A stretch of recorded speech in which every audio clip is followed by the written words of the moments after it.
Welcome to our YouTube channel. So today pupunta kami ngayon doon sa sapa para kumuha ng water lily at ilalagay sa mga isda. So let's go mga lodi, samahan niyo ako ngayon.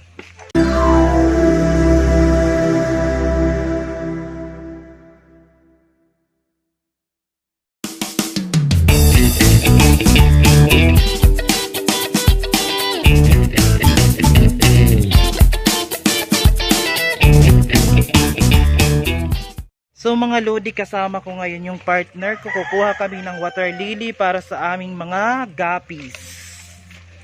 So ito, dito pala, marami pala dito. Ayun. Anong klaseng water lily yan? Ayun mga maliliit. Oh, pwede yan. Siguro may mga isda din dyan, no? Ang dami. Lunod pa no? So dahil maliliit pa tong mga water lily na ito, ay maghahanap tayo ng malalaki.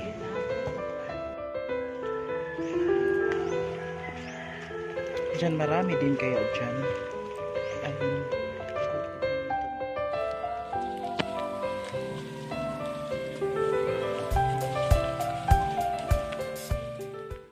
A few moments later.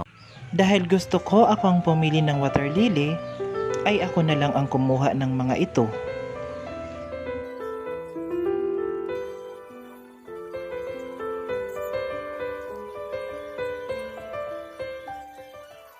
So, mga lods, ito yung water lily na nakuha namin. Ito yung ilalagay ko sa mga isda. Ayan. More moments later.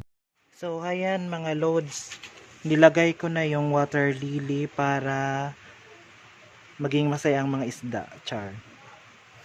Pero dito di ko siya nilagyan kasi kinakain ng mga shells na yan, ang isda. Ay, yung water lily pala. Sorry. Dito nilagyan ko din sila. Ito yung black. Pati ito din nilagyan ko din at saka dito. Mga lod, nilagyan ko din ito dito para maging masaya din yung mga isda ko dito. May water lily din sa taas ng tangke na to. So diba, parang ang saya.